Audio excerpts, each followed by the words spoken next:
Assalamualaikum warahmatullahi wabarakatuh. Om Swastiastu, salam nama budaya. Kami dari Universitas Ngurah Rai, Fakultas Ekonomi dan Bisnis Prodi Manajemen, kelompok 9 semester 4. Video ini dibuat untuk menyelesaikan salah satu tugas dalam mata kuliah Performa and Talent.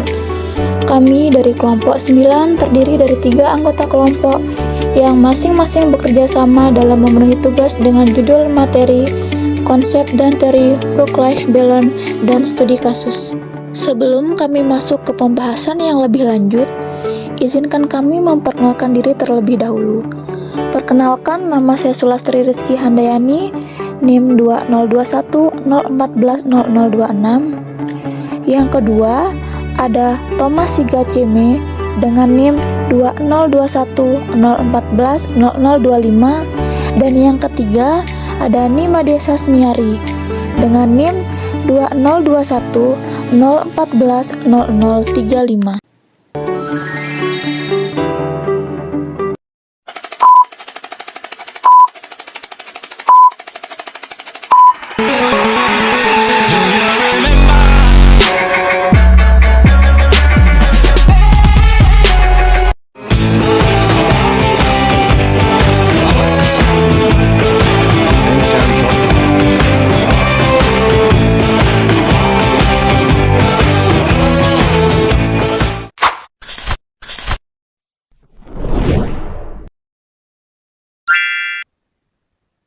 Yang pertama, ada konsep work-life balance.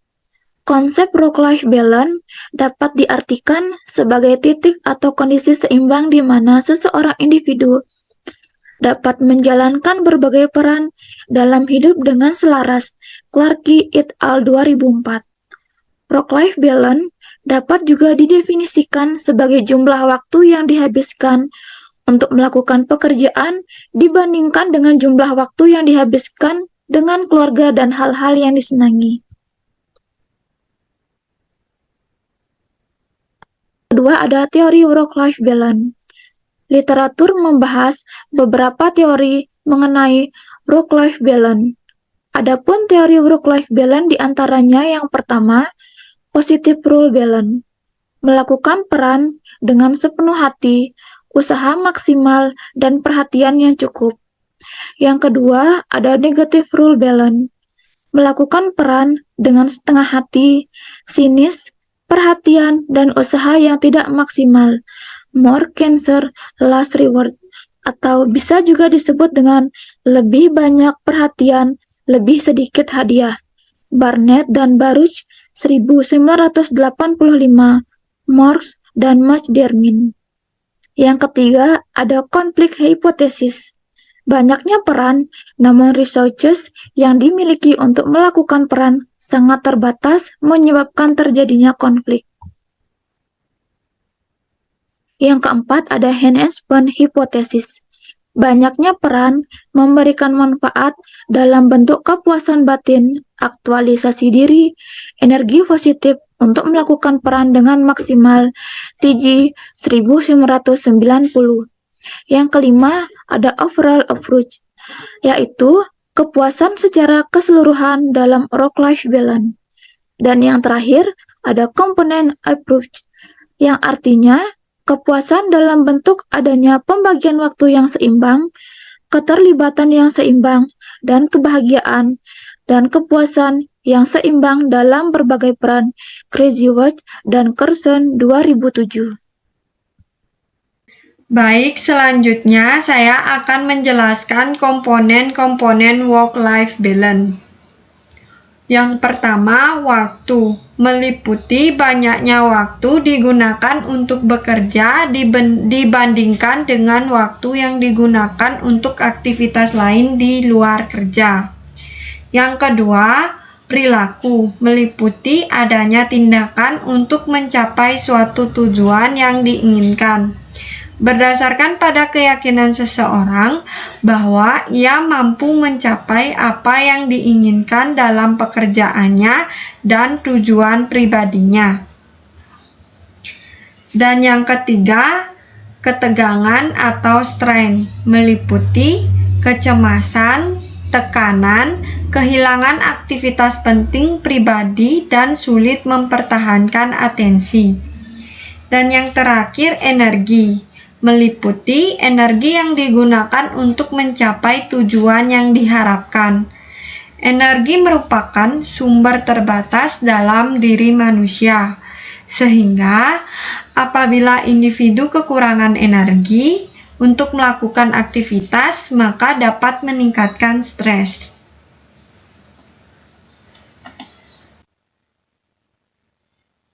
Dimensi work-life balance. Yang pertama, work interference with personal life.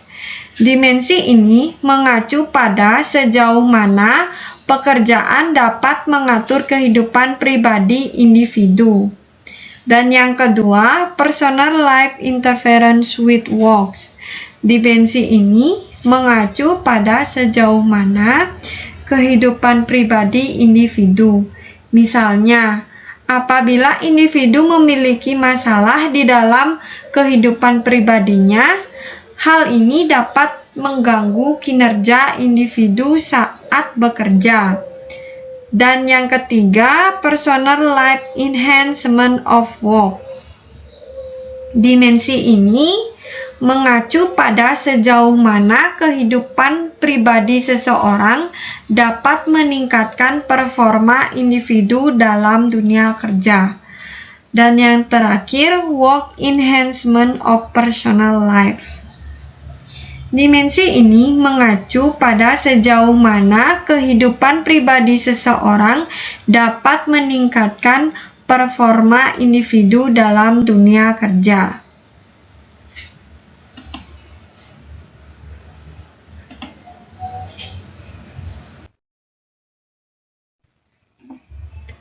Dan tujuan work-life balance. Yang pertama, inflow. Inflow segala sesuatu dalam kehidupan terlaksana dengan baik, tidak merasa terbebani, tergesa-gesa, dan selalu merasa lelah yang tidak henti-hentinya. Yang kedua, in control. Seseorang dapat memilih segala sesuatu secara sadar dan sesuai dengan nilai-nilai yang diinginkan, bukan berdasarkan penilaian orang lain. Yang ketiga, in harmony. Segala peran yang dijalankan dalam kehidupan memberikan rasa bahagia, kepuasan dalam hidup, dan memberikan hidup yang bermakna. Misalkan, menjadi seorang wanita bekerja, merasa lebih berarti, lebih maksimal, dan berada seutuhnya untuk keluarga ketika berada di rumah. Materi selanjutnya tentang studi kasus akan dijelaskan oleh rekan saya. Studi kasus. Judul Peran Work-Life Balance dan Kepuasan Kerja terhadap Kinerja Karyawan Milenial, Studi Literatur. Permasalahan peran work-life balance dan kepuasan kerja yang signifikan positif dan ekuitatif terhadap kinerja karyawan milenial. Berikutnya tentang pembahasan. Generasi milenial dalam bekerja memiliki karakteristik untuk mendapatkan reward atau pujian atas pencapaian kinerja dan memiliki waktu yang fleksibel dalam pekerjaannya. Kebijakan yang tepat dapat memberikan dampak positif pada kinerja dan kepuasan karyawan yang meningkat. Adanya praktik work-life balance yang baik dapat memberikan manfaat bagi karyawan dan organisasi, seperti menurunkan tingkat stres dan juga karyawan dapat merasa bahagia baik di tempat kerja maupun di rumahnya. Penelitian ini akan mengungkapkan bahwa ada hubungan yang kuat antara keseimbangan kehidupan kerja dan kinerja karyawan. Hubungan tersebut positif dan memiliki level yang signifikan. Pendapat yang berbeda dari hasil penelitian White Bull F 2017, penelitian dilakukan pada 34 karyawan yang ada pada Kabarak University, Kenya. Hasil penelitian tersebut menyatakan jika work-life balance tidak memiliki pengaruh pada karyawan Kabarak University. Karyawan pada umumnya merasa bahwa kehidupan mereka dan konflik keluarganya merupakan sebuah stres dalam bekerja. Kabarak University dalam menangani hal tersebut telah menerapkan beberapa program bantuan karyawan yang meliputi penyediaan pelayanan kesehatan, layanan konseling, bantuan keuangan dari lembaga keuangan, dan program kebugaran fisik, sehingga permasalahan keluarga atau pribadi tidak berpengaruh pada kinerja mereka. Berdasarkan hasil penelitian DOS L 2017, keputusan kerja adalah konsep yang penting dalam organisasi karena dapat mempengaruhi kinerja dan moral kerja karyawan. Hal ini mengacu pada perasaan dan respon karyawan terhadap pekerjaan mereka. Program pengembangan karyawan dan pemberian penghargaan sebagai bentuk prestasi kerja memiliki dampak yang positif pada kepuasan kerja generasi milenial. WNL 2018. Kesimpulan, sifat serta karakteristik yang dimiliki oleh generasi milenial jika dikembangkan dengan efektif dan dapat memberikan manfaat dan keuntungan bagi organisasi. Pihak organisasi perlu memahami bahwa karyawan milenial dalam bekerja menginginkan adanya reward, lingkungan, dan jam kerja yang fleksibel. Generasi milenial memiliki keseimbangan dalam kehidupan pribadi dan pekerjaannya, akan merasakan kepuasan terhadap pekerjaan yang dilakukan, sehingga hal tersebut berdampak pada peningkatan kinerja. Karyawan yang memiliki waktu yang seimbang dalam bekerja dan urusan pribadi, dari hasil penelitian yang telah dilakukan menjelaskan bahwa karyawan tersebut memiliki produktivitas yang baik dalam bekerja. Sekian dan terima kasih. Sekian video presentasi dari kelompok kami. Terima kasih.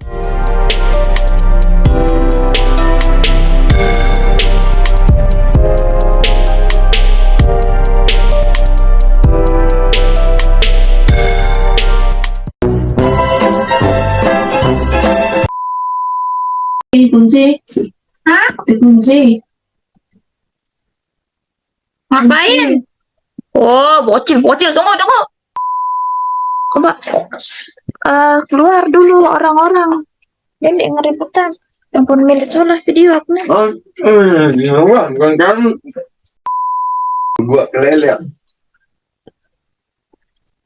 Ada yang mulai penikmannya. Jadi anak kirimannya Apa namanya? Rupanya kakak. Jadinya dia nggak terlalu jelas sih. Sorry Kak, salah meneruskan. Kalau kakak pakai bantuan senter, dia tuh ada bayangan gadingnya di belakang. Soalnya di sini lampunya tuh lampu kuning. Aduh, salah dah nih. Boleh bilang. Jaga kelas potong. Kok petang ya? Hai. Cing. Tuhan masih pantas aku semuanya. Ya, dibuka ini deh. Strain.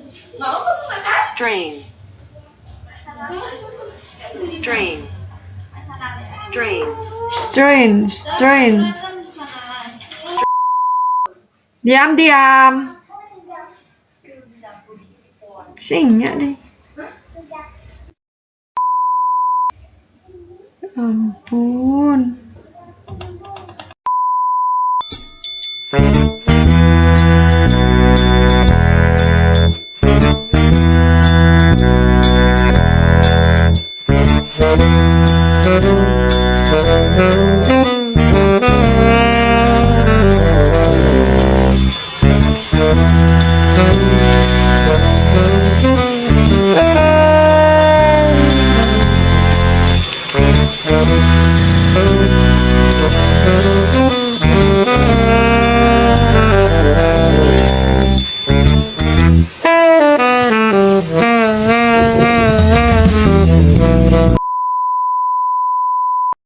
Sekian video presentasi dari kelompok kami. Kurang dan lebihnya kami mohon maaf.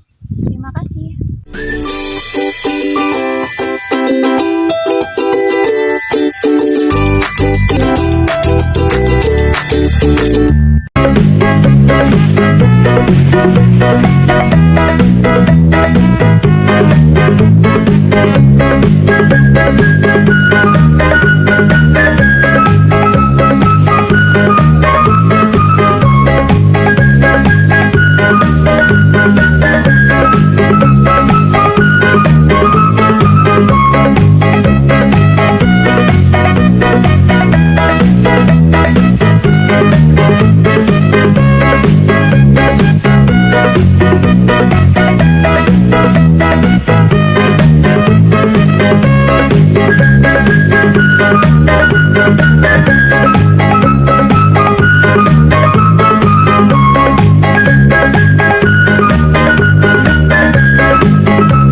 dikembangkan yang efektif dan dapat memberikan manfaat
waktu yang fleksibel dalam pekerjaan.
Berdasarkan hasil penelitian DOS L 2007.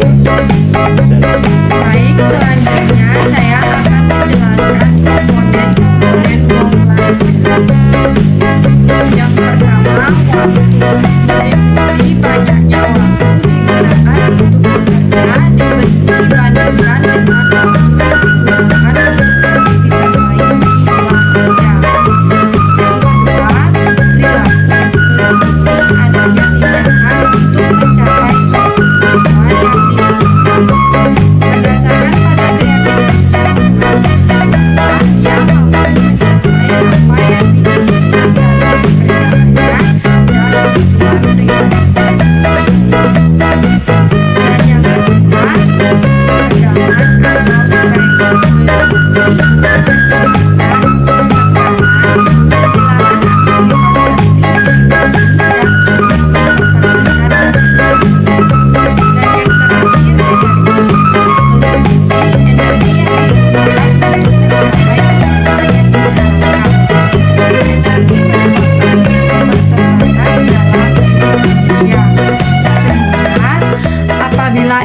individu kekurangan energi untuk melakukan aktivitas, maka dapat menyebabkan stres.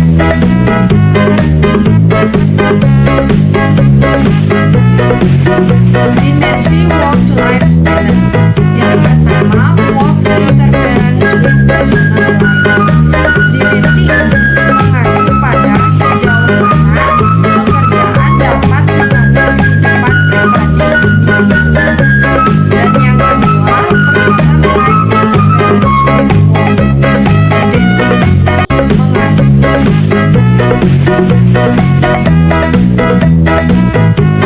mengacu pada sejauh mana kehidupan pribadi individu. Misalnya, apabila individu memiliki masalah di dalam kehidupan pribadinya, hal ini dapat mengganggu kinerja individu saat bekerja. Dan yang ketiga, personal life enhancement of work.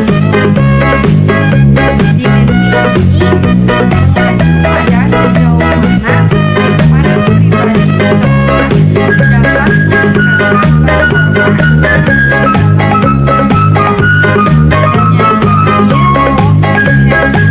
life.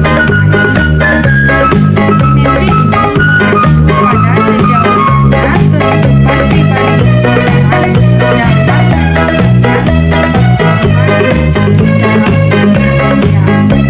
performa individu dalam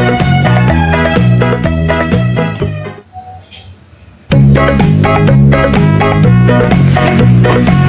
Dan tujuan work-life balance. Yang pertama, include segala sesuatu dalam kehidupan terlaksana dengan baik, tidak merasa terbebani, tergesa-gesa, dan selalu merasa lelah dan tidak ingin punya. Yang kedua, incontrol. Seseorang dapat memilih segala sesuatu secara sadar dan sesuai dengan nilai-nilai yang diinginkan, bukan berdasarkan penilaian orang lain. Yang ketiga, inharmony. Segala peran yang dijalankan dalam kehidupan memberikan rasa bahagia, puasan dalam hidup, dan menjadikan kehidupan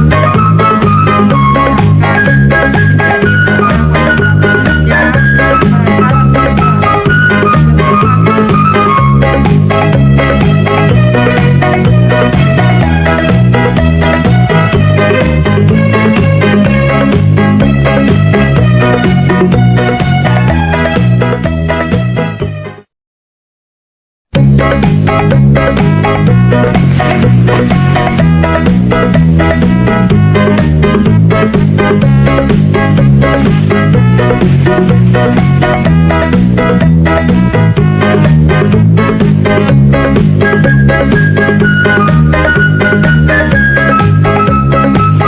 seorang wanita bekerja, merasa lebih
Yang pertama, ada konsep work-life balance. Konsep work-life balance dapat diartikan sebagai titik atau kondisi seimbang di mana seseorang individu dapat menjalankan berbagai peran dalam hidup dengan selaras. Lagi et al. 2004. Work-life balance dapat juga didefinisikan sebagai jumlah waktu yang dihabiskan untuk melakukan pekerjaan dibandingkan dengan jumlah waktu yang dihabiskan dalam keluarga dan hal-hal lainnya. Kedua, ada teori work-life balance. Literatur membahas beberapa teori mengenai work-life balance. Adapun teori work-life balance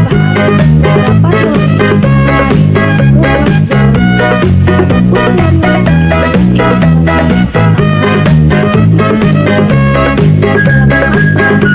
melakukan peran dengan sepenuh hati, usaha maksimal, dan perhatian yang cukup. Yang kedua adalah negative reward, melakukan peran dengan setengah hati, sinis, perhatian, dan usaha yang tidak maksimal. Atau bisa juga disebut dengan lebih banyak perhatian, lebih sedikit hadiah. Barnett dan Baruch 1985, Morse dan Masdar.